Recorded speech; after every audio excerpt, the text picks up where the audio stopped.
안녕하십니까, 바라신입니다. 오늘은 미국 역사상 가장 최악의 의료 사기를 저지르고 자신을 믿었던 환자를 배신한 악마 의사 파리드 파타에 대해 이야기해드리겠습니다. 2012년 어느 날 모니카 플래그라는 54세의 여성이 한 클리닉에 내원하여 혈액 검사를 받았습니다.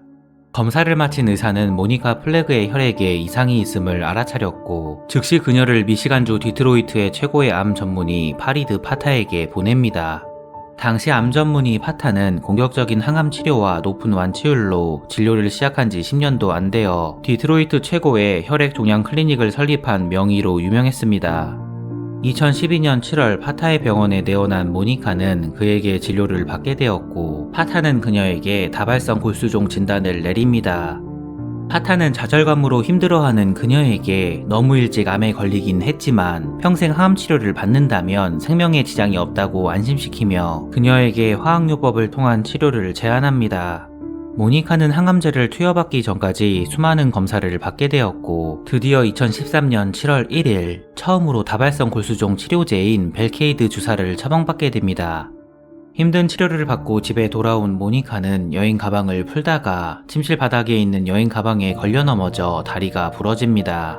다리가 부러진 모니카는 고통을 호소하며 소리를 쳤고 불행하기도 그녀는 집에 오자마자 다시 병원에 입원하게 됩니다. 하지만 모니카의 다리 부상은 그녀에게 전화위복이 되었습니다.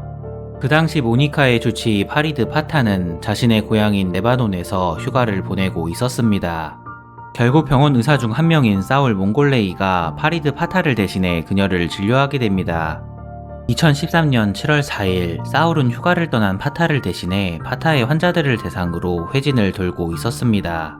이때 사울은 회진을 돌면서 파타의 환자인 모니카의 차트를 검토하던 도중 무엇인가 이상한 점을 발견합니다. 모니카에게 시행된 피검사와 소변검사 그리고 방사선 검사의 판독 수치가 완전히 정상이었기 때문이었습니다.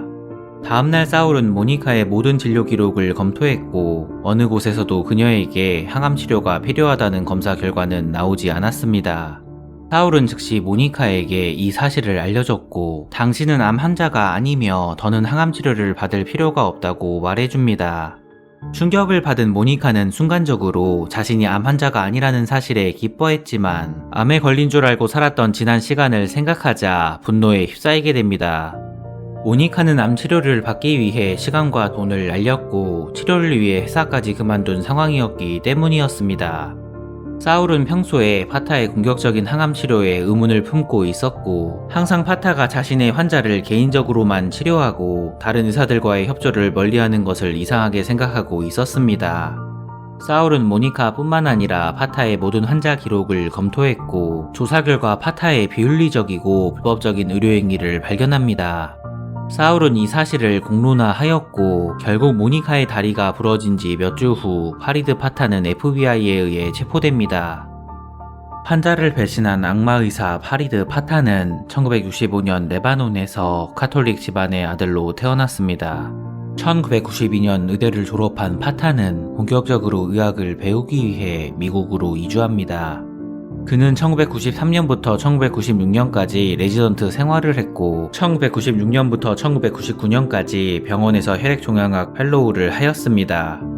그리고 2000년부터 2003년까지 3년간 메디컬 센터에서 진료를 본 후 2003년에 독립하여 미시간주의 혈액종양 전문 병원을 개설합니다. 이후 10년 동안 그의 병원은 혈액종양 전문 병원으로 빠르게 성장하였고 결국 파리드 파타는 디트로이트에서 최고의 종양학 의사 중 한 명으로 선정됩니다. 덕분에 파리드 파타는 2009년 4월 레바논에서 완전히 미국 시민으로 귀화하는 데 성공합니다. 당시 파리드 파타의 병원은 계속해서 승승장구하였습니다. 그는 자신만의 연구실, 약국, 방사선 치료시설을 소유하고 있었으며 전성기에는 대략 17,000명의 환자를 치료하고 있었다고 합니다. 당시에도 파타는 더 많은 양의 약물을 더 자주 투여하는 공격적인 치료 방법을 선호했고 그는 자신의 치료법을 유러피안 프로토콜이라고 불렀다고 합니다. 당시에도 주변 동료 의사들은 파타의 공격적인 약물 치료에 의혹을 품고 있었지만 지역 최고의 의사로 유명했던 그의 명성 때문에 의혹을 제기하는 것조차 쉽지 않았다고 합니다. 파리드 파타의 사기 행각은 모니카 플래그 사건이 터지기 전 세상에 드러날 뻔하였습니다. 2004년 매기 도시라는 여성이 파타에게 암 진단을 받고 항암 치료를 받게 됩니다. 7개월간의 항암 치료로 매기는 걷는 것조차 힘들게 되었는데 이후 우연히 그녀는 자신이 암에 걸리지 않았고 파타의 치료가 모두 사기라는 것을 알게 됩니다. 분노한 그녀는 파타를 고소하였는데 2009년 파타가 잽싸게 그녀와 합의를 시도하면서 사건은 흐지부지 종결되어 버립니다. 2010년엔 파타의 병원에 면접을 보러 간 종양학 전문 간호사가 파타가 상습적으로 약물을 남용한다는 것을 알게 되었고 주 당국에 이 사실을 전달합니다. 하지만 증거가 부족하다는 이유로 간호사의 의견은 무시되었고 파타는 계속해서 악행을 이어나갈 수 있었습니다. 이후 2013년 모니카 플래그 덕분에 우연한 기회로 파타의 만행이 세상에 드러나게 된 것이었습니다. 미 연방 당국의 조사에 의하면 파타는 수년간 553명의 환자에게 과잉 진료와 거짓 진단을 내렸다고 합니다. 그는 24주의 항암 치료가 필요한 환자에게 무려 260주간 항암 치료를 하였고 심지어 멀쩡한 사람에게 암 진단을 내리기도 했으며 이미 가망이 없는 말기 환자에게도 항암 치료를 계속 진행했다고 합니다. 놀랍게도 환자를 배신하고 그들의 생명을 위협한 파타의 만행은 모두 돈 때문이었습니다.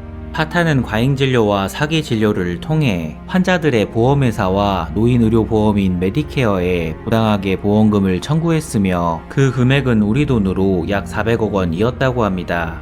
환자에게 과잉 진료와 사기 진료를 하면 할수록 그는 점점 더 부자가 되었습니다. 하지만 반대로 많은 환자들이 파타의 잘못된 진료 때문에 파산하였고 불필요한 암 치료로 인해 건강을 크게 해치거나 심지어 사망까지 했다고 합니다. 실제로 파타의 환자인 로버트는 혈액암 진단을 받은 후 거의 모든 치아를 잃었으며 패티는 거짓 진단으로 머리카락을 잃었고 추가적으로 합병증을 얻게 됩니다. 안타깝게도 캐서린의 남편 빈센트는 과잉 진료 때문에 2009년 39세의 나이에 세상을 떠났다고 합니다.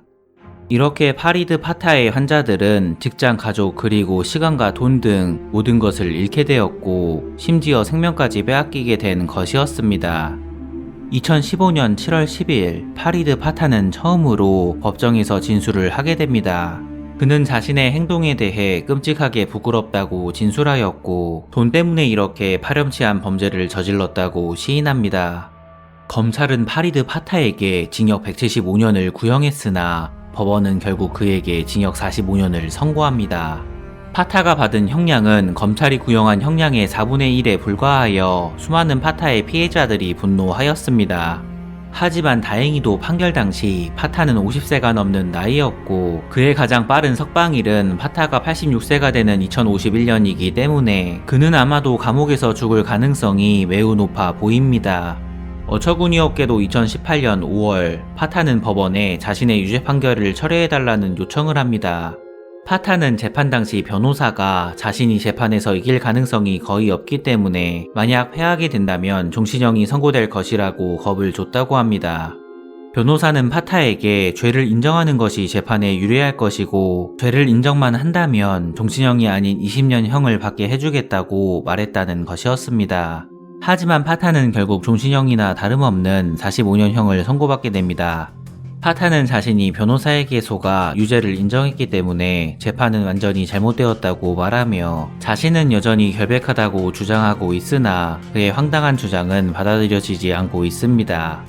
미국에서 파타의 병원 일을 도와주고 있었던 아내는 남편이 체포된 후 레바논으로 돌아갔고 곧 그는 이혼을 당합니다.